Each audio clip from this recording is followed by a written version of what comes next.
তোর এত বড় সাহস আমার সাথে ফষ্টি নষ্টি করে এখন এখানে এসেছিস আরেকজনের সাথে রাতে বাসর করার জন্য? এই তুমি এগুলো কি বলছো? এই সময় কোনো ঝামেলা করো না। ঝামেলা আমি করি নাকি তুই? আমার সাথে ফষ্টি নষ্টি করার সময় মনে ছিল না? শেষমেশ বিয়েটা ভাঙতে বাধ্য হলেন কনেপক্ষ। অনুষ্ঠান মঞ্চে সকলের সম্মুখে বরের মুখোশ খুলে দিয়ে ঠায় দাঁড়িয়ে তিয়াশা। বিয়ের কনে তখন বিহ্বল তাকিয়ে খানিক আগেই চেঁচিয়ে উঠছিল তিয়াশা। রীতিমতো খুন করার জন্য হাঁসফাঁস করছিল সে। পরিস্থিতি খারাপ দেখে চেপে ধরল ওর বন্ধু আওয়ান। আমাকে ছাড়, এই হারামির বাচ্চাকে আমি মেরেই ফেলবো। আমাকে কাল বিয়ে করবে বলে আজ এখানে বিয়ে করতে এসছে। ছাড় আমাকে, জানোয়ার, তোকে তো আমি জুতা পেটা করবো। রনকের অবস্থা কাহিল, পরিস্থিতি সামলানোর উপায় খুঁজে পাচ্ছে না। তিয়াশা যেন আরো রেগে যায়। স্টেজের সামনে থাকা ফ্লাওয়ার ভাসগুলো ভেঙে ওর শান্তি হয়নি তার। কনের সামনে গিয়ে থেমে যায়, মেয়েটির দিকে আঙুল তুলে বলে, এই মেয়ের জন্য, হ্যাঁ, এই মেয়ের জন্য তুই আমার সাথে প্রতারণা করলি? হারামি জানোয়ার, আজ তোর বিয়ে করার স্বাদ মেটাবো আমি। মেয়েটার গলা চেপে ধরে তিয়াশা। সবাই চেঁচিয়ে ওঠে। রৌনক ছুটে যায় সেদিকে। এবার কনেকে ছেড়ে রৌনকের উপর হামলা করে। রৌনকের জিভ বেরিয়ে আসার উপক্রম। আওয়ান এতক্ষণ মুখ টিপে হাসলেও এবার তিয়াশাকে আটকায়। তিয়াশার থেকে ছাড়া পেয়ে বারবার শ্বাস নেয় রৌনক। সকলে ছুটে আসে ওর দিকে। কি হচ্ছে বুঝতে পারছে না। একজন লোক চেঁচিয়ে উঠলেন, সম্ভবত কনের বাবা তিনি। কি হচ্ছেটা কি? এ মেয়েটাকেই বা কে এভাবে হামলাই বা করছে কেন?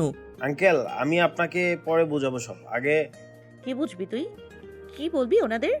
কথা বলতে বলতে রৌনকের কাছে চলে এসেছে তিয়াশা। আওয়ানের ইচ্ছে হচ্ছে মাটিতে গড়াগড়ি খেতে, তবে খুব কষ্টে হাসি থামিয়ে রেখেছে। রৌনকের কলার চেপে ধরে গাড়ি প্রদান করলো তিয়াশা।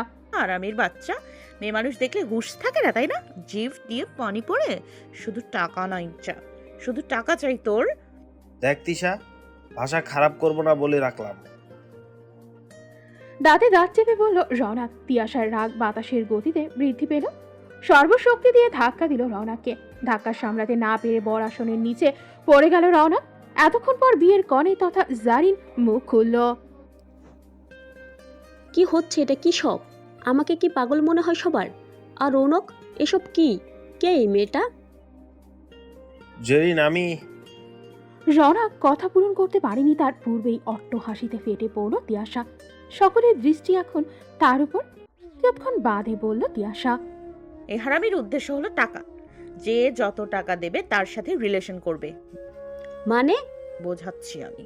এই যে ভোলা ভালা সুন্দর চেহারাটা দেখছো, এর পেছনে লুকিয়ে আছে এক নিকৃষ্ট মানুষ।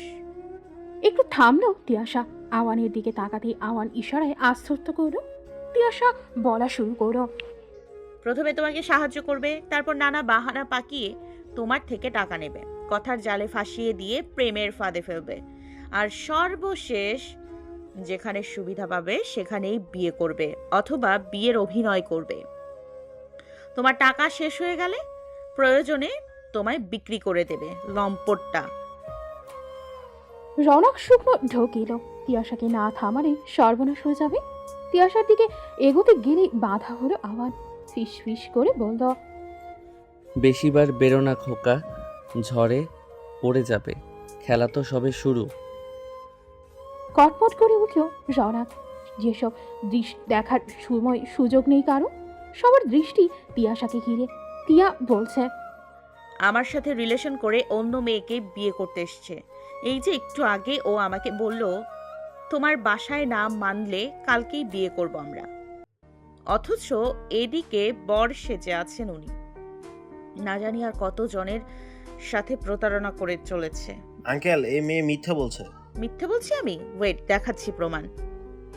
ফোন বের করলো তিয়াশা। রৌনকের ভয়েস রেকর্ডটা শুনিয়ে দিল সবাইকে। রাগে আক্রোশে ফেটে পড়ল জারিন। গলায় থাকা মালাটা দুমড়ে মুচড়ে ফেলে দিল। রৌনক বারবার চেষ্টা করছে ওকে থামাতে, কিন্তু ওকে তোয়াক্কা না করেই চলে গেল জারিন। মাথার চুলগুলো খামছে ধরল রৌনক। ওর সম্মুখে একদলা থুতু ফেলে চলে গেল তিয়াশা। খিটমিট করে হেসে উঠল আওয়ান। রৌনকের ব্লেজারের কলা ঠিক করে দিয়ে বলল, খেল খতম জামাই রাজা। আওয়ান, আমি তোকে আহ আহ আওয়ান নয়, বল আরহাম আওয়ান। বেটা শুধু স্যার নেমে ডাকে কেউ। গিভেন নেম কি তোর বাপ এসে বলে যাবে? মুখ সামলে কথা বল আওয়ান।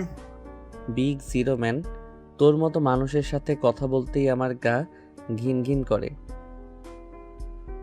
রৌনকের টাইটা জোরে গলায় লাগিয়ে দিয়ে ছুট লাগায় তিয়াশার পানি। তিয়াশা কাঁদছে, চোখের পানি নাকের পানি এক করে নিয়েছে। মনোযোগ পেতে খ্যাক খ্যাক করে কাশলো আওয়ান। তিয়াশা গড়গড় করে বলল, তুই আমাকে একদম লেকপুল করবি না, তাহলে আমি পানিতে ঝাঁপ দিয়ে মরে যাব। হ্যাঁ আসছে আমার পানিতে ঝাঁপ দিয়ে মরে যাওয়া ত্যাগী। আমি এখন মজা করার মুডে নাই, একা থাকতে দে আমায়। থাক একা, বারণ করেছে কে? আওয়ান প্লিজ। বিরক্তিকর শব্দ করে একটু দূরে অবস্থান করলো আওয়ান। ওপাশ থেকে নানান রকমের কান্নার আওয়াজ কানে এসে লাগছে, যেন মেঘ ডেকেছে আর বৃষ্টিও সাড়া দিয়েছে। তাই তো অঝোর ধারায় কেঁদে চলেছে তিয়াশা। পরিবেশের বাতাবরণ মিহি সুন্দর আজ। আকাশে মেঘ জমেছে যেমন, তেমনি জমে আছে রোদ্দুর। ছোট সময়ে বায়ুমণ্ডলের এই বিশেষ রূপটাকে কত ধরনের ছড়াতে সাজাতো তিয়াশা। হালকা রোদ্দুরে মাঝে যখন বৃষ্টি পড়তো তখন বলতো, রোদ হচ্ছে, বৃষ্টি হচ্ছে, খ্যাকশিয়ালের বিয়ে হচ্ছে। কৃত্রিমতার থেকে প্রকৃতিকে বেশি অনুভব করে তিয়াশা।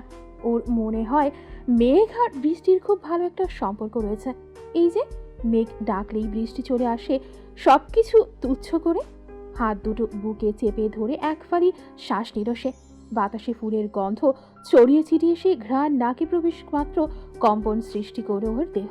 বিড়বিড় করে বলল, বাতাস তুই কি হবি আমার প্রাণ? মেঘের ডাকে বৃষ্টি যেমন সাড়া ফেলে, তেমন করে তুই কি আমার ডাকে সাড়া দিবি? মেঘ বৃষ্টির মতো করে আমরা কি একটি গল্প লিখতে পারি না? এতটাই তুচ্ছ আমি। মেয়েটার কথায় ব্যথা ছড়িয়ে পড়ল। মৃদু হাসির ছন্দ একে ঘরে প্রবেশ করলো আবার। তিয়াশা বুঝতে পারলো অসময় কে এসেছে। কাউচের ওপর পা এড়িয়ে দিয়ে আওয়ান বলল, কি রে আজকাল হিংসে করছিস খুব? কিসের হিংসে? কার সাথে হিংসা করছি আমি? ওই যে বললি মেঘ বৃষ্টির মতো, কেউ তোর ডাকে সাড়া দিবে কিনা? কেউ বলিনি, বলেছি বাতাস আমার সঙ্গ দিবে কিনা। বেশি বেশি বলিস না তো। অবশেষে বায়ুমণ্ডলের সাথে প্রেম করার শখ জেগেছে। তা বায়ুমণ্ডলের কয় স্তর আছে জানিস তো? দেখ আওয়ান, আমার ভালো লাগছে না, প্লিজ যা এখন। ধপ করে কাউচ থেকে উঠে গেল আওয়ান। তিয়াশা কোনো প্রতিক্রিয়া করল না। ঠোঁট দুটো ক্রিস করে সুর বাজালো। তিয়াশাকে উদ্দেশ্য করে বলল, বয়েই গেছে আমার। এসেছিলাম কারণ আন্টি বলল তুই নাকি ছ্যাঁকা খেয়ে বাঁকা না হয়ে খাবারের উপরে অভিমান করেছিস, তাই ডাকতে এসেছিলাম। হয়েছে, এবার যা তুই। আগে খাবার শেষ করবি, তারপর যাব আমি। আওয়ান প্লিজ যা, একটু একা থাকবো আমি। তোর সাথে কেই বা থাকতে চেয়েছে? ধ্যাৎ, যা যা, আসছি আমি। স্মিত হাসি ফোটালো আওয়ান। আঙুল উঁচিয়ে বলল, পাক্কা? না, 4 ছক্কা।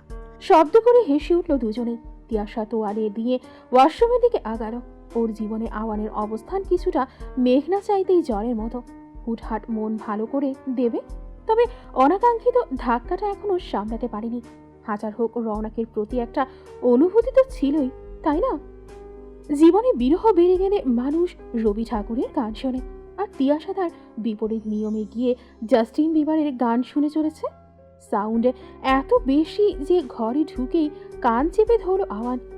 জীবনের সব থেকে বড় ভুল মেয়ে বন্ধু। এই মেয়েরা জীবন দশায় প্রচণ্ড আবেগী হয়, আর তার এদের আবেগ সামলানোর মতো বিশাল দায়িত্বখানা উড়ে এসে জুড়ে পড়ে ছেড়ে বন্ধুর ঘাড়ে। সাউন্ড বক্স অফ হতেই বিছানা থেকে মুখ তুলে তাকালো, কিন্তু আওয়ানকে দেখেও কোনো রকম প্রতিক্রিয়া না দিয়ে ঠায় শুয়ে রইল আগের মতো। কোমরে হাত গুজে আওয়ান বলল, ভার্সিটি যাস না কেন? মন চায় না। সামনে যে টেস্ট পরীক্ষা আর তারপর ফাইনাল, সেই ধ্যান আছে? আছে। যা এখন, বিরক্ত করিস না। দেখ তিয়া, এই ঝড় বৃষ্টির মাঝে এসেছি শুধু তোর মুড ঠিক করতে। আমার কথাটা শোন। তুই আমার মুড আরো নষ্ট করে দিয়েছিস। আশ্চর্য, মানুষ কি আর প্রেমে ছ্যাঁকা খায় না? কয়জন এমন বিরহ পালন করে বলতো? তুই কি যাবি না আমার সামনে থেকে? না, যাব না। দুজনেই নাছর বাঁধা, কেউ কাউকে এক চুল ছাড় দিতে রাজি নয়। আকাশে মেঘ ডেকে চলেছে, এখনই বৃষ্টি এসে আলিঙ্গন করবে ধরায়। সামনেই ফাইনাল পরীক্ষা। পড়াশোনায় ঢিল দিলে যা তা হতে পারে। কেউ চায় না তার জীবন থেকে একটি বছর বৃথা যাক। তাহমিদার সাথে কথা বলছে আওয়ান, সেই আলোচনা শোনার জন্য কান পেতে আছে তিয়াশা। তবে এতে তেমন সুবিধা করা গেল না। কথা শেষ করেই ড্রয়িং রুমে এলো। তিয়াশা রিমোট দিয়ে চ্যানেল পাল্টে খাবার খেতে লাগলো। টিভিতে কার্টুন চলছে এখন, অথচ কার্টুন পছন্দ নয় মোটেও। সবটা বুঝতে পেরে অন্তরালের অযাচিত দীর্ঘশ্বাস ঢুকালো। ছাতা খুলে নিয়ে বাসা থেকে বের হয়ে এলো। দরজার কাছে এসে থামলো তিয়াশা। আওয়ান গেটের কাছে দাঁড়িয়ে আছে। ছাতা থাকা সত্ত্বেও শরীরের এক অংশ ভিজে একাকার।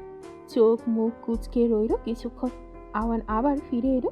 তিয়াশা কোনো প্রশ্ন করবে তার আগেই কিছুটা পানি ছিটিয়ে দিল ওর গায়ে। এটা কি হলো? বৃষ্টির সাথে বন্ধুত্ব। চত্বর সব। কাল ভার্সিটিতে 2টো বাজে পার্টি আছে, তুই না আসলে আমি কিন্তু ফিরবো না আর। যাব না আমি। Tiyasha, I am serious. আমিও। মেইন গেটের কাছ থেকে তুমুল গতিতে হর্নের শব্দ করে যাচ্ছে জিমাম। এই ঝড় বৃষ্টির মাঝে পরম নিরুপদ্রবে ঘুমিয়েছিল নিজ বাসাতে। তবে বন্ধুর প্রয়োজনে ছুটে আসতে হলো তাকে। ছাতাটা গুটিয়ে নিয়ে গেটের কাছে এলো আওয়ান। জিমামের অন্তরালে বিরক্তি, তবে চোখে মুখে তার প্রকাশ নেই। বাইকের পেছনে বসতেই সুরসুর গতিতে চলতে লাগলো বাইক। দুই বন্ধুর বৃষ্টিতে ভিজে চুপচুপে কাক ভেজা হয়ে ফিরেছে আওয়ান। ছোট বোন আরুষি একের পর এক প্রশ্ন তুলে যাচ্ছে, যার উত্তর দেওয়ার প্রয়োজন বোধ করছে না ছেলেটা। তোয়ালে দিয়ে মাথা মুছে ভেতরে চলে এলো। এক হাতে শার্ট প্যান্ট রেখেই আরুষি আবার প্রশ্ন করলো, সত্যি করে বলতো ভাই, এই ঝড় বৃষ্টির মাঝে কোন রাজকার্য সম্পূর্ণ করে এলি? কেন? তুই জেনে কি করবি? বৃষ্টির পানিতে তো তোর ভালো লাগে না, অথচ সেই বৃষ্টির মাঝে বের হয়ে গেলি হঠাৎ। তো এটা নিয়ে এত মাতামাতির কি আছে? সেদিন যে বললাম পাশের দোকান থেকে একটা ফেস প্যাক এনে দে, তখন তো বৃষ্টির দোহাই দিলি। দিয়েছিলাম। তাহলে আজ কি করে গেলি? তুই বুঝবি না গাধা। এখন ধর তো ফোন আর ওয়ালেট, পুরো ভিজে গেছে ফোন, কে জানে অক্ষত আছে কিনা। আরুষির কপালে হালকা করে চাপড় মেরে বাথরুমে ছুট লাগালো সে। এই ভরা সন্ধ্যা তো কাক ভেজা শরীরে ঘরে এসেছে, সেটা যদি কোনোভাবে মায়ের নজরে পড়ে তাহলেই লঙ্কা কাণ্ড ঘটে যাবে, যা কাম্য নয়। তামজিৎ খন্দকারের একমাত্র সন্তান তিয়াশা। জীবনে না পাওয়া বলতে কোনো অপশন নেই। প্রয়োজনের আগেই সব কিছু দেখেছে। সেই হিসেবে এক লম্পট ছেলের জন্য শোক পালন করা বোকামি ব্যতীত আর কিছু নয়। তবে এত সহজে ট্রমা থেকে বের হতে পারছে না। সারাক্ষণ ক্ষুধার্ত বাঘিনীর মতো প্রতিশোধের অনল বয়ে চলেছে। এত বড় প্রতারণার শিকার আগে কখনো হয়নি যে, তাই বক্ষস্থলটা একটু বেশি বিক্ষত। সকাল থেকে 2বার খাবারের জন্য ডেকেছেন তাহমিদা, তবে বিছানা থেকে হৃৎপিঞ্জর সরছেই না। আবারও ডাক দিলেন তিনি। অলস ভঙ্গিতে উত্তর করল তিয়াশা, আমি আরো ঘুমাবো মা। সে কি কথা? তাহলে ভার্সিটি যাবি কখন? আমি তো ভার্সিটি যাব না আজ।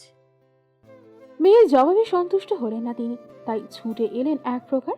তিয়াশার রাগ অভিমান সম্পর্কে খুব ভালো করে জ্ঞাত, তাই অনুনয় করে বললেন, কাল কত আশা নিয়ে বাসায় এসেছে ছেলেটা, আর আমি তো খুব জোর দিয়ে বলেছি যাবি তুই। বিষয়টা কেমন দেখায় না এখন? আমাকে না জিজ্ঞেস করে কেন বলো এমন কথা? দেখ মা, জীবনটা অনেক বড়। বয়স কত তোর? মাত্র জীবন দেখতে শুরু করেছিস, এখনই ভেঙে পড়ছিস? আমি ভেঙে পড়িনি মা, শুধু রাগ হচ্ছে খুব। আমার সাথে এমনটা কি করে করলো? আহা, জাহান্নামে যাক না শিশু। এখন বিছানা ছেড়ে ওঠ, ফ্রেশ হয়ে নাস্তা কর, তারপর ইচ্ছে হলে ভার্সিটি যাবি, না হলে না। তাহমিদার কথাকে সম্মান করে বাথরুমে গেল তিয়াশা। আয়নার কাছে আসতেই রৌনকের চেহারা মনে হলো। আক্রোশে হাতে থাকা পেস্ট বক্স ছুঁড়ে মারল। ঝনঝন শব্দ দূরে কয়েক টুকরো হয়ে গেল মিরর। এক অংশ লেগে আছে, আর তাতে নিজের মুখচ্ছবির অস্পষ্ট কিছু অংশ দেখা পেল, যা ভয়ঙ্কর তিমিরাচ্ছন্ন। খিটমিটে মেজাজের মেয়ে সানিম, সকলের কাছে এমন বিরূপ প্রকৃতিতেই পরিচিত। মুখে হাসির রেখা পাওয়া যেন কোনো বিরল কাহিনী, সকলের ভালো মুডকে নষ্ট করে দিতে পারে মুহূর্তে। ভাই বন্ধুরা তেমন একটা পছন্দ করে না ওকে, তবে আওয়ান সবার থেকে আলাদা। সানিমকে খুব আগলে রাখে। মেয়েটার মন বোঝার শক্তি যেন সৃষ্টিকর্তা একমাত্র ওর মাঝেই বপন করে দিয়েছেন। অবশ্যই এতে বাকিরা অনুরাগ শূন্য, তবুও সবাই এগিয়ে চলেছে মানিয়ে নেওয়ার এক নিষ্ফল চেষ্টায়। এই সকালে কি অবস্থা? এসে গেছে। ভালো। আজ এত লেট কেন তোর? আসলে আমার কাজিন এসেছে, ওর সাথে আড্ডা দিতে গিয়ে লেট হয়ে গেল, কিন্তু আমান কোথায় আসেনি আজ? এসেছে তো। আসতে তখন তো কোথায় মহারাজ? সেটা তো ঠিক জানি না। চারপাশে একবার চোখ বুলিয়ে বসল সানিম। মডার্ন ফ্যাশনে চলাফেরা করে সব সময়, সেই কারণেই পাছে লোকে নানান কথাই শোনায়, তবে সামনে কারো টুর শব্দটি নেই। এ আমান, সানিন, ওয়াও, তুই আজ এলি যে? সূর্য ঠিকঠাক উদয় হয়েছে তো? বেশি বেশি হচ্ছে, এমনিতেই আসতাম কাল থেকে, তবে শুনলাম কি যেন পার্টি হচ্ছে আজ। ভালোই করেছিস। আসলে আমি তো বেমালুম ভুলে গিয়েছিলাম তোর কথা। কথাটা বলে হাসতে শুরু করেছে আওয়ান। এই হাসিটা বিশেষ পছন্দ হলো না সানিনের, তবে সেগুলোকে গায়ে মাখল না এই সময়ে, বরং ব্যাগ থেকে একটা বক্স বের করে বলল, এটা তোর? কিন্তু সানিন, এখন না। প্লিজ। সকলের মাঝে উপহার গ্রহণ করতে পছন্দ করে না আওয়ান, তবুও জোরপূর্বক হাসার চেষ্টা করে বক্সটা নিল। হয়তোবা কোনো বড় ব্যান্ডের ঘড়ি আছে এতে, যা পরে থাকবে কাভারের কোনো এক এলোমেলো করে। গাড়ি দিয়ে চলাফেরা করে তিয়াশা, তবে সেটা সব সময় নয়, মূলত বিলাসিতা সহ সকল কার্যক্রমের মনের উপর নির্ভর করে। পরিবারের একমাত্র মেয়ে হওয়ায় কারো সাধ্য নেই কিছু বলার, তবে আজ গাড়ি ছাড়াই বের হলো। দারোয়ান অবশ্য বললেন গাড়ির কথা। তিয়াশা নাকচ করে বলল রিক্সা ডেকে দিতে। কথা মতো রিক্সা ডেকে দিলেন দারোয়ান। বাতাবরণ বঞ্চ নয়, আবার শীতলও নয়, কেমন যেন ঘুমট বসন্ত বসন্ত ভাব, তবে মূলত এখন চলছে বর্ষাকাল। খটখট আওয়াজ করে এগিয়ে যাচ্ছে রিক্সা। কি সুন্দর জাদু রয়েছে যন্ত্রটিতে। ড্রাইভার মামার পায়ের ছোঁয়াতে চলছে মাইলের পর মাইল। পৃথিবীর সকল সৃষ্টিকর্ম বড় আশ্চর্যজনক। এসব ভাবতে ভাবতে ভার্সিটির কাছে চলে এসেছে তিয়াশা। রিক্সা থেকে নেমে ভাড়া মিটিয়ে দিল। ব্যাগটা ভালো করে কাঁধে নিতেই চোখ যায় রোডের ওপাশে থাকা এক আইসক্রিম পার্লারের মেইন ফটকে। জোরালো হাসির সাথে মেতে আছে সানিনার আওয়াজ। মেয়েটার ভাব ভঙ্গিমা কখনোই ভালো লাগে না ওর। মনে পড়ে যায় প্রথম দিনের কথা। সেদিন কি অপদস্থতাই না করেছিল ওকে। পরে অবশ্য ক্ষমাও চেয়েছে, তবে তিয়াশার খুব মিটেনি। আইসক্রিমের বিল মিটিয়ে লম্বা লম্বা পা ফেলে সব থেকে ঝড়ের গতিতে বের হয়ে এলো আগান। কিছুক্ষণ পূর্বেই ভার্সিটির গেট দিয়ে তিয়াশাকে যেতে দেখেছে। সানিম কিছুই বুঝলো না। হাতে থাকা আইসক্রিমটা গলে গেছে বেশ কিছুটা। সেটার দিকে তাকিয়ে হতাশার শ্বাস ঢোকালো। জীবন উপাখ্যান এক এক সময় এক এক রকম। এই মুহূর্তে যে তোমার সাথে আছে, কাল সে নাও থাকতে পারে। সবাই শুধু উপর দিয়ে বিবেচনা করে, কার সময় আছে অন্য কারো অন্তকরণের খোঁজ রাখা। Sorry everyone. রাখ তুই তো সরি, এই ইহজগতের সব থেকে লেট ব্যক্তিটা হলি তুই। তাই এক্সাম হলে কার লেখা সবার আগে কমপ্লিট হয় বলতো? আর ভার্সিটি শেষ হলে কে সবার আগে বের হয়? সেটা তো তোর এক্সট্রা অ্যাক্টিভিটি, তবে ইউনিভার্সিটিতে সবার লেট তো তুই ঢুকিস, তাই না? তো হলো তো, ক্রস ক্রস। সুমিতার শব্দ ভাণ্ডার এবার খালি। বরাবরই যুক্তি দিয়ে ক্রস ক্রস করে মুগ্ধ হয়ে যায় তিয়াশা। এই মেয়ের সাথে কথায় পারা মুশকিল। মাত্রই চিপসের প্যাকেটটা খুলেছে জিমাম। চারপাশ থেকে চারটা হাত সবগুলো চিপস নিয়ে দিল। ঘটনাটা এতটাই দ্রুত ঘটল যে প্রতিবাদের সুযোগ পেল না। বিহব্বল হয়ে যাওয়া মুখের পানে তাকিয়ে হেসে উঠল চারজন। কয়েক সেকেন্ড পর সেই হাসির সাথে যোগদান করে জিমাম নিজেও। বন্ধু মানেই খাবারে ভাগ বসানো, আর বন্ধু মানেই এক আত্মা দুটি প্রাণ। এদের ক্ষেত্রে এক আত্মা ছয়টি প্রাণ। মাঝে শুধু পেন্ডিং হয়ে আছে সানিম। মেয়েটার সাথে সকলের বনিবনা হয় না তেমন, তবে বন্ধু মহলের একটি আসন তার জন্য বরাদ্দ করে দিয়েছে সকলের প্রিয় আওয়ান। তবে এই সপ্তম আত্মাটা সকলের থেকে আলাদা। ক্লাসের সম্মুখে এসেই থেমে গেল 5 জোড়া বিচলিত পা। প্রচণ্ড শক্ত পোক্ত হয়ে শটান হয়ে দাঁড়ালো। একে একে সবার আগাগোড়া পরখ করলেন প্রফেসর শঙ্কর ভট্টাচার্য। ভদ্রলোকের নামের মতোই ভয়ঙ্কর তেজ বিদ্যমান। কাঁপাকাঁপি শুরু হয়ে গেছে ওদের। All is well, but class টাইমে লেট করা ভেরি বেড। Sorry sir. 5 জনে একসঙ্গে বলায় ছোটখাটো টর্নেডোর মতো আওয়াজ হলো। শঙ্কর ভট্টাচার্য গোল গোল করে তাকিয়ে থেকে ভেতরে যাওয়ার অনুমতি দিলেন। আহ্লাদে আত্মহারা 5 জোড়া পায়ের গতি এমন দেখালো যেন জড়ো হওয়া বয়ে চলল এইমাত্র। তিয়াশা, এদিকে আয়। সিট খালি করে দিল আওয়ান। মূলত তার জন্যই অপেক্ষা করছিল। ক্যাম্পাসে ঢোকার পথে দুর্ভাগ্যবশত প্রফেসরের সাথে দর্শন হয়, আর মন না টানা সত্ত্বেও ক্লাসে আসতে হলো। প্রফেসর শঙ্কর স্যার ম্যাথ করাচ্ছেন। পুরো ক্লাসে একটা মশার গুনগুন অবধি নেই। হোয়াইট বোর্ডটার দিকে অনিমেষ তাকিয়ে থাকা তিয়াশার মনোযোগ পাওয়া যাচ্ছে না কিছুতেই। মনোসংযোগ সৃষ্টির লক্ষ্যে হালকা করে শীষ বাজারও, তবে দুর্ভাগ্যের কারণে সেই শীষের শব্দটা একটু বেশি জোরালো হয়ে গেল। ক্লাসরুমে থাকা প্রতিটা নেত্র তাকানো শব্দের উৎস অনুসারে। টিচার ক্লাসে থাকা অবস্থায় কোনো শব্দ করাকে যেখানে পাপ হিসেবে ধরা হয়, সেখানে মুখ দিয়ে শীষ বাজানো তো মহাপাপ। আর এই মহাপাপ কর্ম করেছে আওয়ান। রোষ মেশানো দৃষ্টিতে তাকালেন প্রফেসর। একবার ক্ষমা প্রার্থনা করতেই ঝাঁজ মেশানো কণ্ঠে ভদ্রলোকের জ্ঞান শুরু হলো। এতটাই জোরালো সেই জ্ঞান, যা সহ্য করতে না পেরে ব্যাগপত্র গুটিয়ে এক প্রকার পালিয়ে গেল ছেলেটা। পুরো ক্লাসে হাজির রোল পড়ে গেল। স্কেল দিয়ে শব্দ করে প্রফেসর বললেন, সাইলেন্ট এভরিওয়ান। নীরবতায় ছেয়ে গেল ক্লাসের প্রতিটি স্থান। কিয়ৎক্ষণ পর তিয়াশাও বের হয়ে গেল। পুরো ক্লাসের দৃষ্টি তখন ওর পদচারণে। কেউ কেউ সাহসের প্রশংসা না করে ঠিক থাকতে পারল না বোধহয়। আর তার ফলস্বরূপ ধমকে উঠলেন ম্যাথ প্রফেসর শঙ্কর ভট্টাচার্য। মাঠে এসে পা দিয়ে মাটিতে আঁকিবুকি করছিল আওয়ান। সুদূর থেকে ভেসে আসা কণ্ঠের মতো কিছু শব্দ কানে এলো। পেছন থেকে অবিরতহীন ভাবে ডেকে যাচ্ছে তিয়াশা। কাছে এসে শ্বাস নিতে নিতে বলল, কি বলবি বল। আমি কখন কি বলবো? এড়িয়ে যাবি না তুই। আমি কিন্তু দেখেছি আমাকে ইশারা করছিলি। ও ওইটা আসলে হয়েছে কি? কি হয়েছে বল। হেয়ালিপনা পছন্দ নয় আমার। একটা মেয়েকে পছন্দ হয়েছে, কিন্তু বলতে পারছি না। হেল্প কর না দোস্ত। কয়েক প্লেট খাবার দিয়ে ওয়েটার বললেন, আর কিছু লাগবে ম্যাম? না না না, ঠিক আছে, লাগলে জানাবো আমরা। Okay ma'am. পর্যল স্বামী হয়েছে তোদের? হ্যাঁ, সব কিছু কমপ্লিট। ওকে এদিকে আয়। ওকে। চারপাশে চোখ বুলিয়ে নিল তিয়াশা। লিস্ট অনুযায়ী সব ঠিকঠাক। মোটামুটিভাবে বার্থডে পালনে যে সকল আয়োজন করা হয় তার সবই করা হয়েছে। তবে সত্যিকার অর্থে আজ ওদের কারো জন্মদিনই নয়। তবুও অভিনয় চালাতে হবে। কয়েকটি টেবিলের পরে বসে চকলেট ব্রাউনিতে চামচ দিয়ে নাড়াচাড়া করছিল সানিন। সবটা মাথার ওপর দিয়ে যাচ্ছে ঠিক, তবে কাউকে প্রশ্ন করার প্রয়োজন বোধ করছে না। শুধু দেখে যাচ্ছে নির্বিকার ভঙ্গিমায়।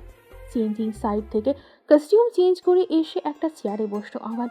লাল রঙের স্যুট বুট পরে একদম ফিটফাট রাজকুমার। সামৃত চোখ থেকে কাজল নিয়ে নজর টিকাই দিয়ে দিল। হাত দুটো ভাঁজ করে কানের কাছে ঘুরিয়ে বলল, দোস্ত, আগে জানতাম মেয়েদের রূপ সব গলে গলে পড়ে, তবে আজকে আরেকটা ধারণা যোগ হলো, অন্য কোনো ছেলেদের না হলে ও তোর রূপ ঝর্ণার মতো ঝরে ঝরে পড়ে। বাজে কথা বলবি না শাম্মী। অনেক দিন হলো হাতের জোর দেখাই না, তাই বলে আমার সাথে মজা। খারাপ কি বলছে, সত্যিই তো খুব সুন্দর লাগতেছে। প্রজ্বলের করা প্রশংসায় আত্মগরিমা চলে এলো। আওয়ানের শুভ্র মুখের খোঁচা খোঁচা দাড়িতে এসির ঠান্ডা সুবিরণী সেই স্পর্শ করে গেল। যত্নে বড় হয়ে যাওয়া চুলগুলো কপালে আঁচড়ে পড়েছে কেমন। এই মারাত্মক রূপে অনেকের হার্টবিট মিস হয়ে গেল নিশ্চিত। কিন্তু তিয়াশা ফিরেও তাকাচ্ছে না। কোমরে হাত গুজিয়ে দিয়ে শুধালো আওয়ান, আমাকে কেমন লাগছে রে তিয়াশা? ভালো। তো শুধু ভালো? আর কেমন লাগবে? রোজ রোজ তোর বাদর মুখখানা দেখে আমার অন্তর তো ঝলসেই গেছে। মেয়েটি চুল টেনে ধরো আওয়ান। দাঁতে দাঁত চেপে বলল, তুই কোন রাজ্যের রূপসী রে? মেঘ রাজ্যের রাজকন্যা আমি। বৃষ্টির মতো সুন্দর। কোথাকার কে? বলে আমি শাহজাহানের বেগম। আর যাই হোক, তোর মতো বাদর নই। কি আমি বাদর হলে পেতনির মতো ঝগড়াটে তুই। তিয়াশার চুল ছেড়ে দিয়ে চলে গেল সে। এই মেয়ের সাথে কথা না বলাই উত্তম।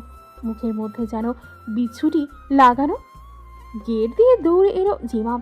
হাতের ইশারা দিয়ে বলল, চট করেই বসা থেকে উঠে দাঁড়ালো আওয়ান। কেক শেষে মোমটা লাগিয়ে তিয়াশাও সামনে চলে এলো। সুমিতার সাথে কথা বলতে বলতে আসছে একটি অতি সুন্দরী মেয়ে। নিঃসন্দেহে যে কোনো নারীও মুগ্ধতায় বা ঈর্ষায় কেঁপে উঠবে। সেখানে পুরুষদের অবস্থা কাহিল না হয়ে কি করে পারে? প্রথম বর্ষে অ্যাডমিশন নিয়েছে এবার। রেস্তোরাঁয় ঢুকে সবাইকে হা হয়ে তাকিয়ে থাকতে দেখে ভরকে গেল মেয়েটি। পরিস্থিতির সামনে নিতে কণ্ঠে বাজিয়ে সুমিতা বলল, হ্যালো গাইস, এই হলো আমাদের প্রিন্সিপাল স্যারের বন্ধুর মেয়ে মধুপ্রিয়া। হাই। সকলের সাথে কুশল বিনিময় করলো মধু। সুমিতা চোখ টিপে ইশারা করলো আহ্বানকে। হঠাৎ করে ছেলেরা মনোভাবে বিচরণ করছে, ভীত সন্ত্রস্ত।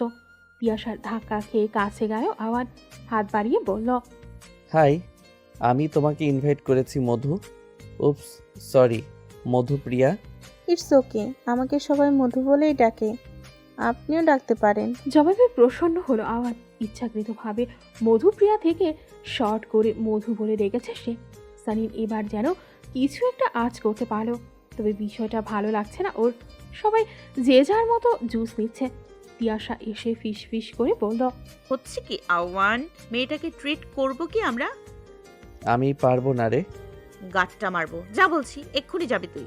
এটা তিয়াশার জোরাজুরিতে কনফিডেন্স বাড়িয়ে মধুপ্রিয়ার কাছে এলো আবার।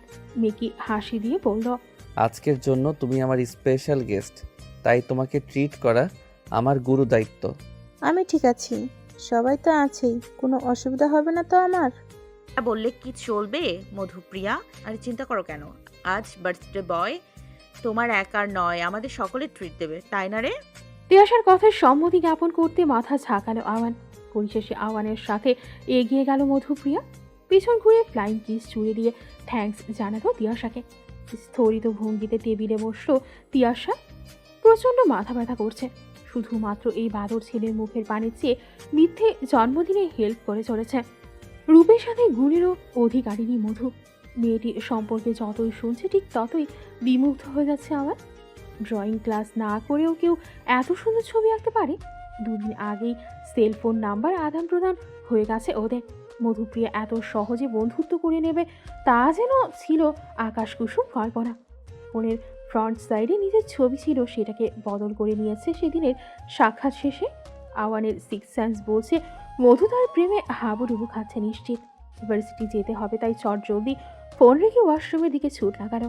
শাওয়ার শেষ করে মিনিট পাঁচেকের মাঝেই পুরোপুরি তৈরি হয়ে গেল। দৃষ্টিনন্দন সৌন্দর্যের অবস্থা না হোক, আওয়ানের চাঞ্চল্য সকলের নজর কেড়ে নেয় ক্ষণিকের পরিচয়ে। দাঁড়াও আওয়ান। মায়ের ক্ষীণ কণ্ঠ। আওয়ানের পা থমকে গেছে তখনই। সচরাচর মায়ের এমন কণ্ঠ শোনা যায় না, তাই বেশ অবাকটাই ভয় হলো। লাইব্রেরির রুম থেকে গট গট শব্দ হচ্ছে। দিনের এক অংশে ভদ্রমহিলা লাইব্রেরিতে বসে সাহিত্য পাঠে ব্যস্ত থাকে। সন্তানদের প্রতি বেশ দৃঢ়। পান থেকে চুন খসলেও তুলকালাম করে দেন। কর্মজীবনে একসময় ছিলেন ম্যাজিস্ট্রেট। বেশ কয়েক বছর পূর্বে এ পেশা থেকে সরে আসেন। সেটা যেন বড় এক রহস্য। তবে সন্তানদের প্রতি দৃঢ়তা সর্বদাই একনিষ্ঠ। আমি আসবো? আসো। কোথায় যাচ্ছ তুমি? ভার্সিটিতে। পলিটিক্যাল ইস্যুর কারণে ভার্সিটি তো অফ আজ। ফাইনাল ডিপার্টমেন্ট তো অফ নয় আম্মি, চাইলে খোঁজ নিতেও পারো। ছেলের কথায় জোর দেখা যাচ্ছে। বইয়ের পাতা উল্টাতে উল্টাতে তাকালেন তিনি। নিজেকে ঠিক রাখতে খুব কষ্ট হচ্ছে আওয়ানের। সামনে দাঁড়িয়ে থাকা নারীটি শুধু তার গর্ভধারিণী মা নয়, বরং একজন একনিষ্ঠ মানুষও বটে। তার সামনে এমনভাবে মিথ্যে বলা চারটেখানি কথা নয়। টেবিলের উপর ধপ করে বইটা রাখলেন সুষমা। বদ্ধ কক্ষে সে শব্দ অদ্ভুতরে শোনালো, যেন বহুদিন পর কোনো শব্দহীন কক্ষের দ্বার উন্মুক্ত করেছে অজানা কেউ। সরি আম্মি, আমি খুব খুব সরি। আমার মিথ্যে বলা উচিত হয়নি। কতবার একই কথা বলবে আওয়ান? আমি এবার সত্যি মর্মাহত আম্মি। আমি আসলে বন্ধুদের সাথে আড্ডা দিতে যাচ্ছিলাম, যদি তুমি বারণ করো, তাই এই মিথ্যেটা। বাক্য পূর্ণ করার জন্য যেসব শব্দের প্রয়োজন আপাতত সেটা মাথায় আসছে না। শুকনো ঢোক গেল। না জানি কি আছে এই কপালে। কয়েক সেকেন্ড পর বাতাবরণ হালকা হলো। সুষমা মোলায়েম কণ্ঠে বললেন, তিয়াশা আমাকে ফোনে বলেছে তুমি যেতে পারো। নিজের কানকে যেন বিশ্বাস করতে পারলেন না আওয়ান। তাই হা হয়ে যাওয়া মুখটা বন্ধ না করে তাকিয়ে রইল সুষমার পানে। তিনি আবার একই কথা বললেন। খুশিতে লাফিয়ে উঠল, তবে তার স্থায়িত্বকাল খুবই কম। কোনো মতে রুম থেকে বের হলো। দেয়ালে ঝুলিয়ে রাখা নিজের সব থেকে প্রিয় ব্যাট নিয়ে চুমু এঁকে দিল। ব্যাডমিন্টন টুর্নামেন্ট নিয়েই কথা বলছে জীবন। অন্য পাশে আড্ডা দিচ্ছে বন্ধু মহলের বাকি সদস্যরা। ফিল্ডের কাছে এসেই মুখের ভঙ্গিমা বদলে ফেলল সে। রৌনক আর তার দলবল এসেছে। হাতে রয়েছে ব্যাডমিন্টন ব্যাগ। এই যে খোকা, এখন আমরা খেলবো এখানে। আমরা আগেই জায়গা দখল করে রেখেছি, তাই আমরা খেলবো আজ। বললে জায়গা কি তোর বাপের? মুখ সামনে কথা বল, ওরনাক। না হলে কি? থেমে গেলি কেন? বল কি বলছিলি? দেখ, তোর সাথে ঝগড়া করার কোনো মুড নাই আমার, তাই এখনই চোখের আড়ালে যা। দাঁত কিরমির করতে করতে পাশ কাটলো রওনাক। এই নাদুস নুদুস ছেলেটার এত সাহসের একমাত্র উৎস তিয়াসার করা সেদিনের অপমান। ডান গালে হাত রেখে নেত্রপল্লব বন্ধ করল। সমস্ত ঘটনা একে একে রিপিট হতে লাগলো চোখে। তীব্র আক্রোশে হাতে থাকা র্যাকেট ব্যাট চেপে ধরল। সঙ্গে সঙ্গে বেঁকে গেল ইনবক্স ইয়োনেক্স এর ব্যাট। টুর্নামেন্ট শুরু হবে মাত্র কয়েক মিনিট। জ্যামে আটকে আছে আওয়ান। শহরের রাজনৈতিক দলের নেতা বের হওয়া মানে গরিবের পেটের ভাত কেড়ে নেওয়া। দেশ ও জাতির কল্যাণে সৃজন ঘটেছে নানান দলের, তবে কল্যাণের থেকে অকল্যাণের সংখ্যা অধিক। ঘামে ভেজা টি শার্টটি গায়ের ও সাথে লেপটে গিয়ে বডি মাসেল স্পষ্ট হয়ে গেছে। অতি যত্নে গড়ে তোলা মিহি চুল গরু দৌড় খাচ্ছে শীতল সমীরণে। ছুটে এসে সামান্য নাক কুচকে বলল আওয়ান, এত জ্যাম বোধহয় পুরো জীবন দশাতে দেখিনি আমি। তুই তো ঘেমে নে একাকার, এখন খেলতে পারবি তো? পারবো। আগে বলো মধুপ্রিয়া এসেছে কিনা? এসেছে তো, গ্যালারি শীর্ষে বসে হাসি তামাশা করছে। উদ্ভাসিত হাসল আওয়ান। জিমামের বাহু চেপে শুধালো, তিয়াশা কোথায় রে? আরে বলিস না ওর কথা, কতবার বললাম কিন্তু আসলোই না। কি বলিস আসেনি? কিন্তু আমায় যে। অর্ধেক বাক্যের মাঝে মধুকে দেখল আওয়ান। এদিকেই আসছে মেয়েটি। পরনে মেরুন রঙের ক্যাজুয়াল শার্ট আর জিন্স, গলায় ঝোলানো ফ্যাশনের স্কার্ফ। মেয়েটির চোখের দিকে তাকিয়ে ঠোঁট দুটো প্রসারিত করল। মধুকে বেশ উৎফুল্ল দেখালো। আওয়ানের আগেই প্রশ্ন করল মধু, কেমন আছো আওয়ান? বেশ ভালো। You looking beautiful. থ্যাঙ্কস। আচ্ছা চলো ওই দিকটায় যাই। ঘাসের উপর বসলো মধু আর ওর ঠিক দু হাত পাশে বসলো আওয়ান। মেয়েটি একের পর এক গল্প করে চলেছে। ক্ষণে ক্ষণে ফুটে উঠছে সুচেতা ভাব। বাঁশির শব্দে পেছনে তাকালো আওয়ান। টুর্নামেন্ট শুরু হতে চলেছে তাই বলল, এবার তো আমাকে যেতে হবে মধু। হ্যাঁ নিশ্চয়ই, বেস্ট অফ লাক। হাত নাড়িয়ে বিদায় জানালো আওয়ান। ঘাসের উপর আরো কিছুক্ষণ বসে থেকে গ্যালারির দিকে অগ্রসর হলো মধু। ঘুম ঝরানো কণ্ঠে তিয়াসার রাগ গড়ে গড়ে পড়ছে। এতবার বলা সত্ত্বেও কল করেছে স্বামী। মেয়েটিকে বলেও লাভ হয় না, তবু বলল, দেখ, আর একবার ভিডিও কল করলে ফোন সুইচ অফ করে দিব আমি। দোস্ত এমন করিস কেন?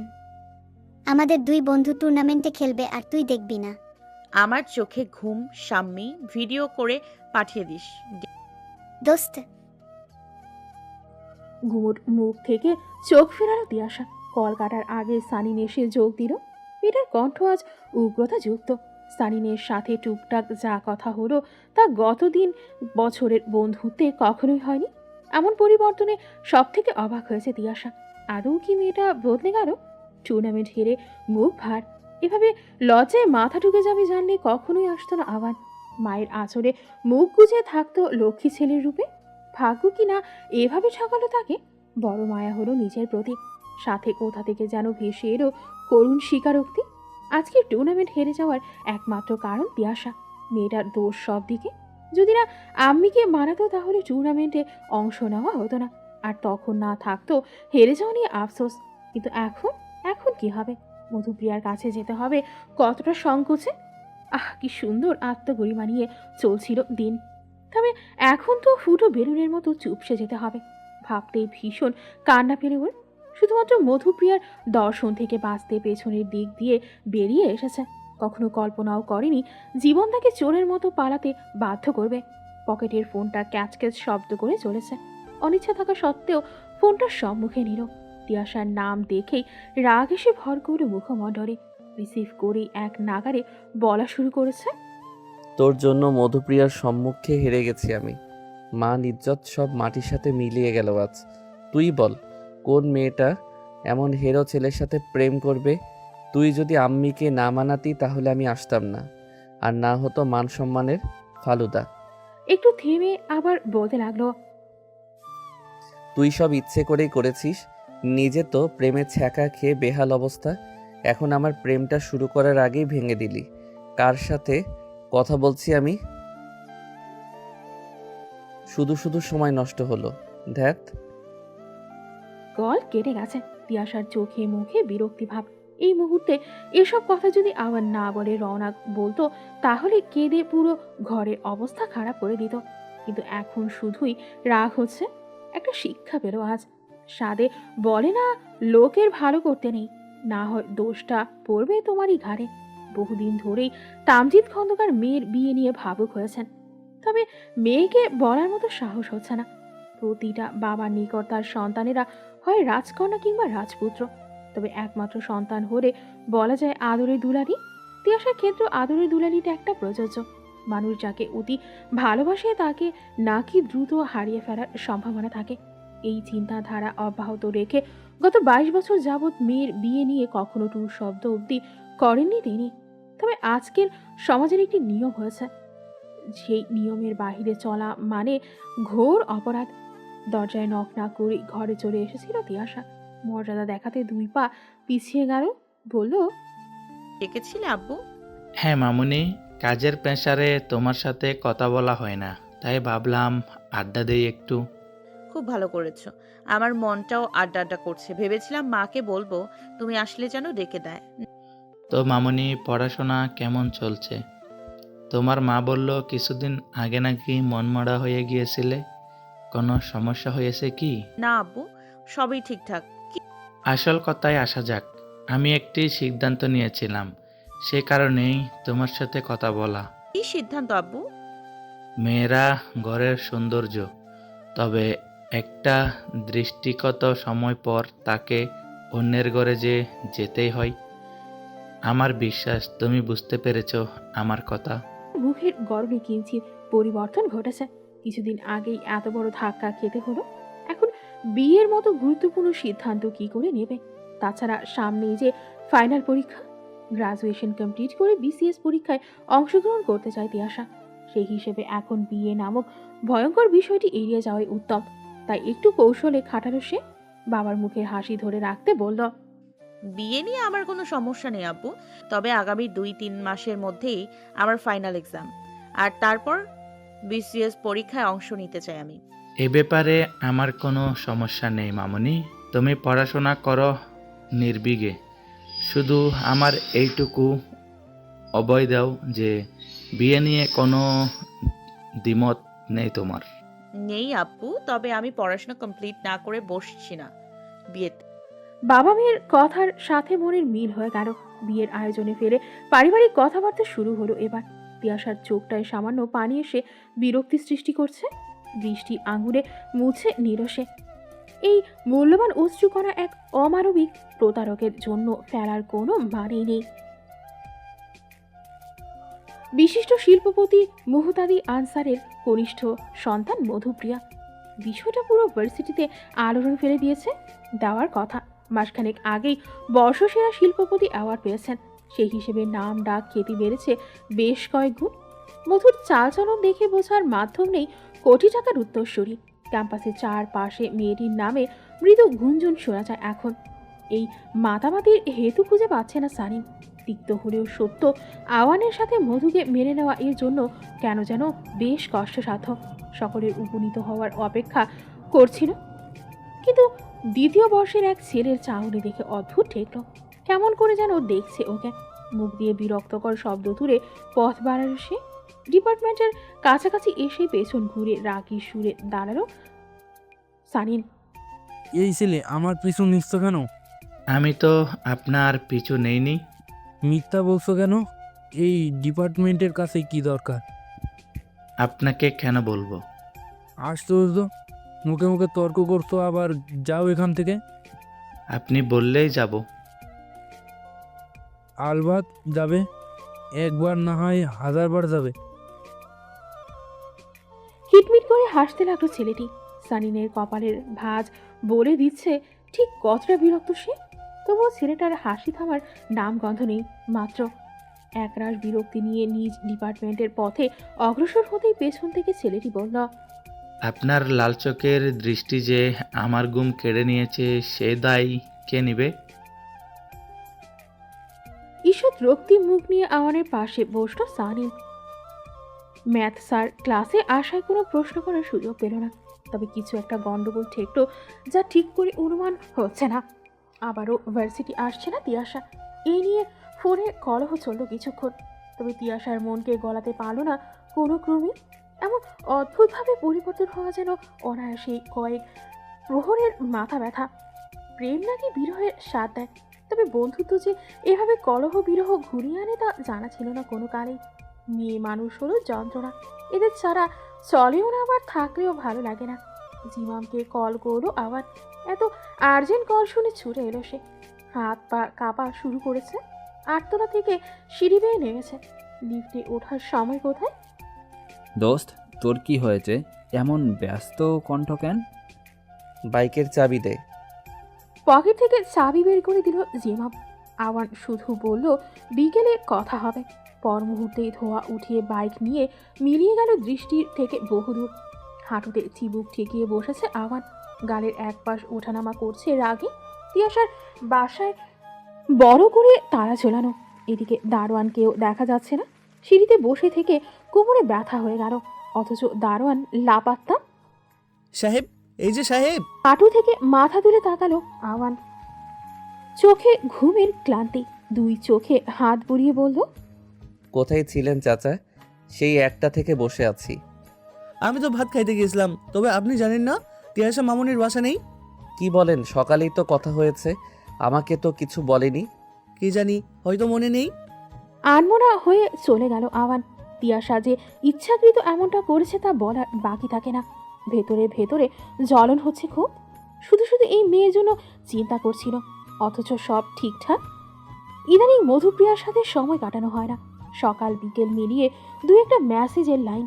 বিষয়টা হয়তো সম্পর্কটায় খাদ নামাতে পারে। সেই অংশকায় কেঁপে উঠল আওয়ান। মনে মনে ঠিক করো গিফট নিয়ে যাবে মধুর জন্য। এতে হয়তো মেয়েটির সাথে সম্পর্ক গাঢ় হবে। চশমার ফাঁক দিয়ে নিজের ভাইকে দেখে চলেছে আরুষি। লোকে বলে সদ্য পা দেওয়া কিশোরী মন আর নবযৌবনের আগের সময়টা মানুষ একটু বেশি উপলব্ধি ক্ষমতা পায়, যা মাঝে এসে হারিয়ে যায়। নবযৌবনে পা দেওয়া আরুষির অবচেতন মন একটু বেশি উপলব্ধি করতে পারো। ভাইয়ের যে মনের রোগ হয়েছে তা যে কেউ বলে দিতে পারে। আরুষি, একটা কাজ করে দিবি বোন? ফট করে এমন প্রশ্ন করে আঁতকে উঠল আরুষি। বুকে থুতু দিয়ে কয়েকবার চাপড় দিল ভয় কাটার উদ্দেশ্যে। তারপর হাতেই বইটা রেখে বলল, কি? তুই তো বাংলায় খুব ভালো, একটু গুছিয়ে উইশ লেটার লিখে দিবি। নর্মাল উইশ হয় না, বন্ধুর জন্য একটু আবেগ, নরম মোলায়েম, প্রাঞ্জলভাবে অনুভূতি প্রকাশ। রাস্তায় জারিনের সাথে দেখা হওয়ার পর রওনাকের মন ভালো নেই। মেয়েটার সাথে জীবনের সব থেকে গুরুত্বপূর্ণ বন্ধন সৃষ্টি করতে যাচ্ছিল, যদিও এর পেছনে লুকিয়েছিল অসৎ উদ্দেশ্য। তবে মন আজ অন্য কথা বলছে, যা কিছুতেই সরাতে পারছে না। হয়তো এত কাছ থেকে কেউকে অনুভব করা হয়নি, সেই কারণে। মাঠ বরাবর আসতেই মাথায় ফুটবলের আঘাত এলো। মৃদু শব্দ করে উঠল সে। কপালে হাত বুলিয়ে সামনে তাকাতেই লাল হয়ে গেল নেত্র। সর্বশক্তি দিয়ে বলের গায়ে আঘাত করে বলল, তুই আমার গায়ে বল লাগিয়েছিস? দেখ রনক, প্রথমত আমি ইচ্ছা করে লাগাইনি, দ্বিতীয়ত ভুল যেহেতু আমার হয়ে গিয়েছে সেহেতু আমি ক্ষমা চাইছি। ক্ষমাতেই সব মাফ। তো কি করবো আর, এখন কি মারবি আমায়? মাথা গরম ছিল ওর। এখন নিজের রাগকে ধরে রাখতে পারছে না। তীব্র আক্রোশ নিয়ে দাঁত কিরমির করতে লাগলো। আশপাশেই ছিল বাঁশের ফালি, সেগুলো বেশ আকর্ষণ করছে ওকে। কোনো কিছু বোঝার আগেই একটা বাঁশ উঠিয়ে প্রজ্জ্বলের গায়ে আঘাত করল। আচমকা আক্রমণের প্রতিরোধ করতে পারছে না প্রজ্জ্বল। লাগাতার মার খেয়ে মুখ থুবড়ে পড়ে রইল মাঠের পাশে। শপিং করেছে তিয়াশা। বন্ধুদের জন্য টাকা খরচ করতে ভালো লাগে তার। যদিও মিতব্যয়ী সে, তবুও বন্ধুদের ক্ষেত্রে অঘোষিত কার্পণ্য তাকে স্পর্শ করতে পারে না। মৃদু শব্দে গান চলছে, দুই একটা লাইনে ঠোঁটও মেলাচ্ছে। চোখ বন্ধ করে অনুভব করছিল শব্দগুলো। তবে ফোনের অদ্ভুত রিংটোন বজ্রাঘাত ঘটালো পরপর কয়েকবার। 4টে মিস কল উঠে রয়েছে। স্বামী কখনোই এমনটা করে না, বিষয়টা নিশ্চয়ই গুরুতর। সেই আশঙ্কায় কল ব্যাক করলো। উপাস থেকে হাউমাউ করে কাঁদছে স্বামী। কেন কাঁদছে জানা নেই, তবে ভয় বুক ধুকপুক করে উঠল। সুমিতা আর সানিন সান্ত্বনা দিয়ে যাচ্ছে, তবে স্বামীর আর্তনাদ কমছে না কোনোভাবেই। ইতোমধ্যেই প্রজ্জ্বলের বাবা মাকে খবর দেওয়া হয়েছে। তারা গ্রামের বাসা থেকে রওনা দিয়ে দিয়েছে। একের পর এক কল করে রক্তের সন্ধান করছে আওয়ান, তবে কোথাও পাওয়া গেল না। স্বামীর মুখের দিকে তাকাতেই হাহা করে ল্যাপন করলো অন্তকর। আমার ভাইটা বাঁচবে না রে, বল তোরা ও বাঁচবে না তাই না? বাজে কথা না স্বামী, কিছু হবে না ওর। জানি না কোন হারামির বাচ্চায় এমনভাবে মারছে ওকে। বিশ্বাস কর, মাটিতে পুঁতে ফেলবো ইচ্ছে করছে। সানিনের এমন মতবাদে ক্ষণিকের জন্য অবাক হলো সুমিতা, তবুও ভাবুক হলো না। এখন সেই সময় নেই, প্রজ্জ্বলকে বাঁচাতে হবে। ডাক্তার বলেছেন সিরিয়াস কন্ডিশন, বাঁচার চান্স 40%। হসপিটালের করিডোরগুলোতে ছোটাছুটি করছে তিয়াশা। সে জানে এই হসপিটালে আনা হয়েছে প্রজ্জ্বলকে, তবে সঠিক ফ্লোরটা জানে না।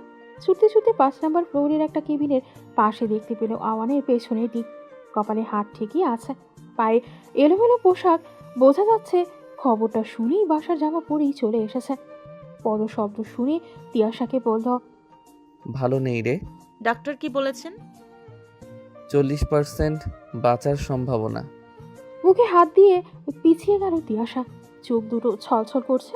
গত 4 বছরের স্মৃতি একটু একটু করে আন্দোলন সৃষ্টি করছে। হালকা সমীরণে কাঁপছে ওষ্ঠাধর। তবে কি হারিয়ে যাবে এই বন্ধুটি? একটা সপ্তাহ পার হয়ে গেল, প্রজ্জ্বল এখনও সেই হসপিটালে। সৃষ্টিকর্তার রহমতে এখন অনেকটাই সুস্থ। আওয়ানের খুব রাগ হয়েছিল সেদিন, তবে সকলের বাধাতে রওনাকে 14 মাইলেও যাওয়া হয়নি তার। অন্যদিকে সব কিছুর জন্য নিজেকে দোষারোপ করে যাচ্ছে তিয়াশা। ওর ধারণা প্রজ্জ্বল যদি ওর বন্ধু না হতো তো তাহলে রওনাক এমনটা করতো না। সেই দুঃখে নিজেকে ঘরবন্দি করে রেখেছে। প্রজ্জ্বলকে নিয়ে আবার আসার জন্যই তৈরি হচ্ছে আওয়ান। হালকা নীল রঙের শার্টে সেজে উঠে আওয়ানের সুঠাম দেহ। আয়না তাকিয়ে নিজেরই হার্ট মিস হয়ে গেল কয়েকবার। এই সময় মধুপ্রিয়ার কাছাকাছি গেলে নিশ্চয়ই পুরোদমে মন দিয়ে বসবে মধু। জিমামের সাথে বাইক নিয়ে ছুটে চলেছে হসপিটালের পথে। তবে পথিমধ্যেই ঘটল আরেক বিপত্তি। কি যেন হয়েছে মধুপ্রিয়ার, সমান তারে কেঁদে যাচ্ছে। আবার কি বলবে ঠাহর করতে পারছে না। পরিশেষে ঠিক করো মধুপ্রিয়ার কাছে যাবে। জিমামকে হেলমেট দিয়ে বলল, বিকালে দেখা হচ্ছে, তবে এখন আমাকে যেতেই হবে দোস্ত। আরে ধ্যাত, কি যে বলিস না, সমস্যা নেই কোনো, তুই যা, দেখ কি হলো। তবে বিকেলে আসবি কিন্তু। বললামই তো আসবো, নিশ্চয়ই আসবো আমি। ডানে বামে তাকিয়ে রাস্তা পার হয়ে এলো। হাতের ঘড়িটার দিকে বারবার চোখ চলে যাচ্ছে। মনে হচ্ছে সময় স্থির হয়ে গেছে। প্রচণ্ড চিন্তা হলো এবার, মধু কিছু হলে কিনা সেই ভয়। অডিটোরিয়ামটা ফাঁকা, বাইরে থেকে হালকা হালকা আলো এসে ঢুকছে। সেই আলোতে পরিবেশটা আরও অদ্ভুত হয়ে গেছে। মনে হচ্ছে বহুদিন পর আলোর সঞ্চালন ঘটেছে এই স্থানে। দ্বার খুলে কয়েকবার ডাকলো মধুর নাম ধরে, তবে কোনো সারা শব্দ পাওয়া যাচ্ছে না। বিরক্তি আর রাগ নিয়ে বের হয়ে যেতেই নুপুরের ঝমঝমে আওয়াজ শ্রবণ হলো। ফট করেই পেছনে তাকালো সে, কোথাও কিছু নেই। 2 ভ্রুতে উঠানামা শুরু হয়েছে। মনের অন্তপুরে বাজে ধারণাটা লুটপাট চালাচ্ছে। বেশি কিছু কল্পনার আগেই আলোকবর্তিকা দৃশ্যমান হলো, সাথে কোনো রূপসী নারীর অবয়ব। একটু একটু করে আলোকবর্তিকা নিয়ে এগিয়ে আসছে মধুপ্রিয়া। আওয়ান ভাষাহীন হয়ে তাকে নিজ মনকে শাসন করলো কয়েকবার, তবে চোখ যেন সরছেই না। মধুর অধর স্মিত হাসি। সে বলল, আমি তোমাকে পছন্দ করি আওয়ান। নিজ গানকে বিশ্বাস হচ্ছে না। মধু নিজ থেকে প্রপোজ করবে যা ছিল কল্পনার ব্যক্তিতে। মেয়েটি হাঁটু গেড়ে বসে পড়ল। কতগুলো চমকিত দৃষ্টি অপেক্ষা করছে উত্তরের আশায়, তবে তৎক্ষণাৎ উত্তর না দিয়ে কণ্ঠে ঝাল মিলিয়ে বলল, উচিত করনি মধু, আমি টেনশনে ছিলাম। তুমি কি ধোকা দিলে তবে? খুব খুব সরি, আমি সত্যি এত ভেবে কাজ করিনি, প্লিজ মাফ করে দাও। মাফ করলো আওয়ান। হালকা হাতে আলিঙ্গন করলো মেয়েটিকে। আওয়ানের বুকে মাথা রেখে চোখ বন্ধ করলো মধুপ্রিয়া। এই সুন্দর মুহূর্তের জন্য কতদিন যাবৎ অপেক্ষা ছিল, আজ সেটা পরিপূর্ণতা পেল। প্রজ্জ্বলকে বাসায় নিয়ে আসা হয়েছে, তবে আওয়ান আসেনি। ফোনটা সুইচ অফ। জীবনে এই প্রথমবার আওয়ানের প্রতি ক্ষিপ্ত হলো জিমাম। বহু বছর আগে বন্ধুত্বের সংখ্যা বুঝিয়েছিল আওয়ান। সেদিন থেকেই জিমামের লাইফের সব থেকে গুরুত্বপূর্ণ অংশে আবদ্ধ হয়েছে আওয়ান। তবে আজ কিনা সেই বন্ধুত্বের সংজ্ঞা দিয়ে ভুলে গেছে নিজেই। মানুষ বুঝি ক্ষণিকেই পরিবর্তন হয়। লিভিং রুমে হাসির গুঞ্জন শোনা যাচ্ছে। অনেকদিন পর পর বন্ধুরা সমাবেশ করেছে। সেই আনন্দে ছোটোখাটো পার্টির আয়োজনও হলো। ফোন রেখে সকলের সাথে যোগ দিল জিমাম। ওর মনটা বারবারই অন্যদিকে চলে যাচ্ছে। তিয়াশা সেটা লক্ষ্য করে বলল, এই জিমাম, কি হয়েছে রে তোর? সেই কখন থেকে দেখছি জোর করে হাসার চেষ্টা করছিস, কোনো সমস্যা? কই না তো, সবই তো ঠিক আছে। আসলে বহুদিন পর আড্ডা দিচ্ছি সকলের সাথে, তাই কেমন যেন আড়ষ্টতা কাজ করছে। আচ্ছা, সবাই আছে, আহ্বান কোথায়? কি যেন দরকারি কাজে আটকে গেছে রে, এত প্ল্যান করে নিজেই আসতে পারলো না। অর্ধ সত্য বলেই প্রসঙ্গ বদল করো জিমাম। সামনের হাত ধরে আছে প্রচুর। যমজ হওয়ার দরুন জীবনে ভালোবাসা কম হয়েছে, বরং মারামারি হয়েছে বেশি। তবে এবার যেন দুজনের মন গলি জল হয়ে গেল। ভাই বোনের অনন্য ভালোবাসা ফুটে উঠেছে। সত্যি বলতে আমরা প্রিয় মানুষদের আঘাত করতে পারি, তবে অন্য কেউ আঘাত করলে সেটা সহ্য করতে পারি না। সেদিনের পর 3টে দিন চলে গেল। আজকাল তো ভার্সিটিতেও আসছে না আওয়ান। সারাক্ষণ মেঘ থাকে মধুপ্রিয়ার সহিত। প্রথম প্রেমে পড়ে নিয়ন্ত্রণ হারিয়ে ফেলেছে। সময় কেটে যায় চোখের পলকেই। সুষমা অধুনা আগের মতন সন্তানদের প্রতি খেয়াল রাখছেন না। সবসময় উদ্বিগ্ন থাকে। না হলে টানা 3 দিন ভার্সিটি না যেয়ে থাকতে পারত না আওয়ান। আরশির পড়া শোনাতেও ঢিল দিয়েছে। ভার্সিটিগুলোতে একের পর এক পরীক্ষা দিয়ে চলেছে, তবে ভাগ্য সহায় নেই। পাবলিক ভার্সিটিতে চান্স হচ্ছে না, যাও হচ্ছে তাও মনের মতো বিষয় পাচ্ছে না। সেই নিয়ে মনে মনে দ্বন্দ্ব সৃষ্টিও হয়েছে। সকলের মাঝে হাসি খুশি থাকলেও রাতের মধ্যভাগে বাথরুমে ট্যাপ ছেড়ে কান্না করে, কখনো বা হাত পা কামড়ে ধরে। মানসিকভাবে বিপর্যস্ত হয়ে পড়েছে কিনা। আরশির লিখে দেওয়া লেটারগুলো মনে ধরেছে মধুপ্রিয়ার। সেই কারণে আবার বোনের শরণাপন্ন হলো। দরজার কাছে এসে ঠক ঠক আওয়াজ করলো। ভেতর থেকে রেসপন্স নেই। আবার নক করলো আওয়ান, তবে আরুষির সারা শব্দ নেই। গুটি পায়ে বেডের কাছে এসে নোটপ্যাড রেখে বলল, বনু, আরেকটা লেটার লিখে দিবি প্লিজ, প্রমিস। ক্যাম্পাসে স্পেশাল ফুচকা ট্রিট দিব। একটু থেমে আবার বলল, দেখ 500 টাকাও দিব, প্লিজ বোন লিখে দে না। আরশির সারা নেই। এবার মেয়েটির গায়ে ঠেলা দিল আওয়ান। তবে যা দেখলো এতে করে বুকের ভেতর ছ্যাক করে উঠল। মুখ দিয়ে সাদা ফেনা বের হচ্ছে, হাত থেকে কলম পড়ে গেল। কোনো দিকে না তাকেই আরশিকে কুড়ে তুলে নিয়ে ছুট লাগালো। ওর মস্তিষ্ক কি বুঝেছে জানাই, তবে ওর মন বলছে হসপিটালে যেতে হবে, না হলে প্রিয় বোনকে হারিয়ে ফেলবে। অন্তদন্ত হয়ে কেবিনে প্রবেশ করেই আরশির গানে চর মারলেন সুষমা। রাগের শরীর কাঁপছে ওনার। কল্পনাও করতে পারেনি ওনার মেয়ে বিষ খাবে। ঘৃণা হচ্ছে খুব।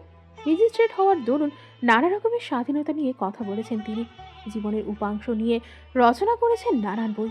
আজ সেই মায়ের মেয়ে হয়ে এমন ঘৃণিত কাজ। আমার গর্ভের সন্তান না তুই। আমি প্লিজ থাক না এখন। চুপ, একদম চুপ।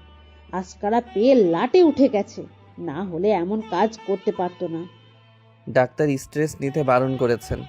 তুমি না হয় পরে বকা দিও। অসুস্থ শরীর নিয়ে এমনিতেই চর খেলো। আর বলো না প্লিজ।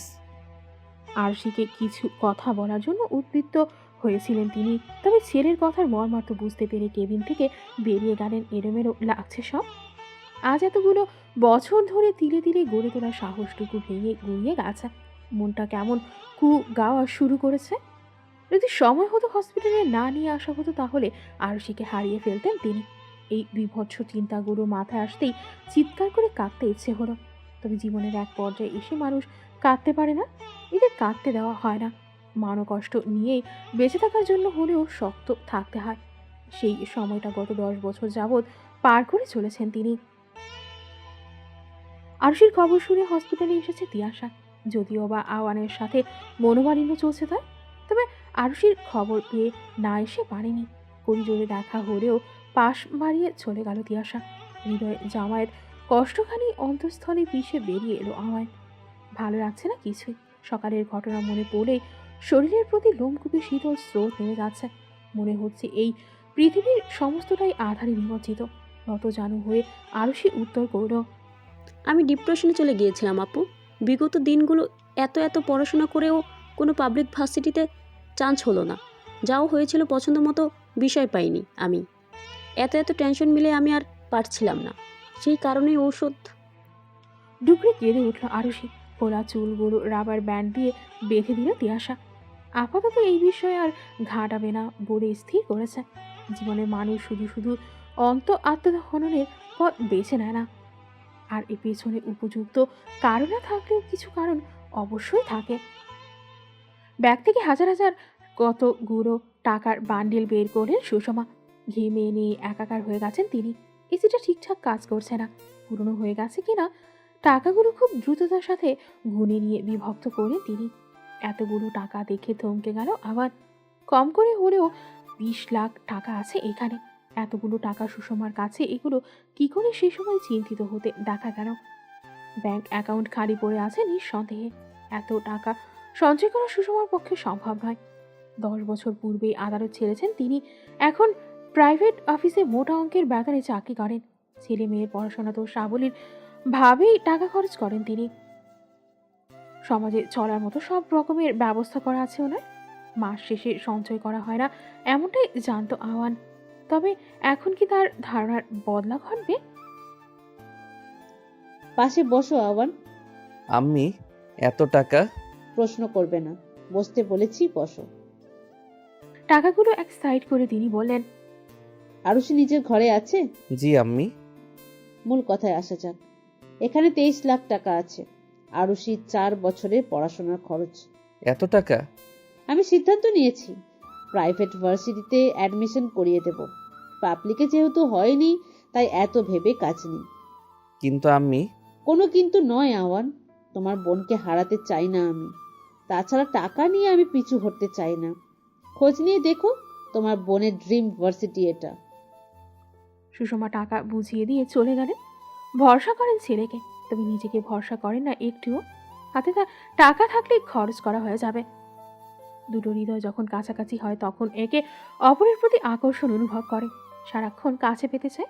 আর যখন সেটা হয় না তখনই হয় অভিমান। মধুপ্রিয়ার অন্তঃকরণে এখন যেটা চলছে সেটা অভিমান। প্রত্যাশা অনুযায়ী পাচ্ছে না সে। সহসা নিজ থেকে ফোনও করে না আওয়ান। মনে হয় ভালোবাসা কমে গেছে। কল করে অভিযোগের খাদ নামাতে শুরু করলো মধু। এ পাশ থেকে তেমন কোনো শব্দ এলো না।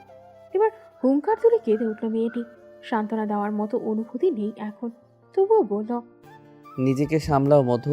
সারাক্ষণ একে অপরের কাছাকাছি থাকবো না আমরা। এটাই তো স্বাভাবিক, তাই না?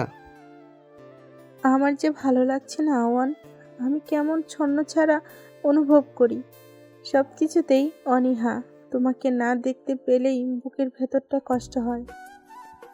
বিগত কিছুদিন ধরে আমি খুব চাপের মাঝে আছি মধু। কাল দেখা করব নিশ্চিত। সত্যি বলছো তো তুমি? হ্যাঁ রে বাবা, এখন আর কেঁদো না প্লিজ, না হলে আমার খারাপ লাগবে। কান্না থামালো না মধুপ্রিয়া, বরং আবারও কান্না শুরু করলো। ফোনের স্ক্রিনে তাকিয়ে ঘন শ্বাস ফেলল আওয়ান। সত্যি বলতে এই মুহূর্তে প্রেমের বাণী শোনাতে ইচ্ছে করছে না তার। পারিবারিক ভেজালটা সব কিছুর ঊর্ধ্বে চলে এসেছে। তবে প্রেমিকের রাগ অভিমান ভাঙানো প্রেমিকের দায়িত্ব। সেই নিয়মানুসারে মধুপ্রিয়ার সাথে মধুলাভ শুরু হলো। পূর্বের ন্যায় বন্ধুবৎসল হাসি থাকে না আওয়ানের ছোটে। এখন শুধুই হতাশা বড় কিছু অমায়িক চাহনি ফুটে ওঠে। প্রথমে নিজেকে সংযত রাখলেও এখন স্থির থাকতে পারছে না তিয়াশা। বারবার মন আঁকুপাকু করছে কথা বলার জন্য। হাজার হোক বন্ধু মানুষ। কিছু সময় হবে আওয়ান। চট করে মেয়েটার মুখচ্ছায়ার তাকালো আওয়ান। তিয়াশার সাথে কথা হয় না 15 দিনেরও অধিক। মন যে কত কথা বলতে চায়নি এমন নয়, তবে ভেতর থেকে সচ্ছলতা পাচ্ছিল না। ক্যাম্পাস চত্বরের কফি শপ থেকে 2 কাপ কফি নিয়ে গেল ওদের। কিছুক্ষণ পূর্বেই অর্ডার করেছিল তিয়াশা। দুজনের মাঝে কোনো কথা হলো না। বেশ কিছুটা সময় পাশাপাশি বসেই কাটিয়ে দিল। কফি শেষ করে প্রশ্ন করল তিয়াশা, কোনো কিছু নিয়ে আপসেট তুই? তেমন কিছু না রে, আরশির বিষয় নিয়েই যা মন খারাপ। বাচ্চা মেয়ে ভুল করে বসেছে। আসলে ডিপ্রেশন তো বলে কয়ে আসে না। আমার মনে হয় তুই নিজেও ডিপ্রেশনে চলে যাচ্ছিস। স্বাভাবিক হওয়ার চেষ্টা কর। আমি স্বাভাবিকই আছি।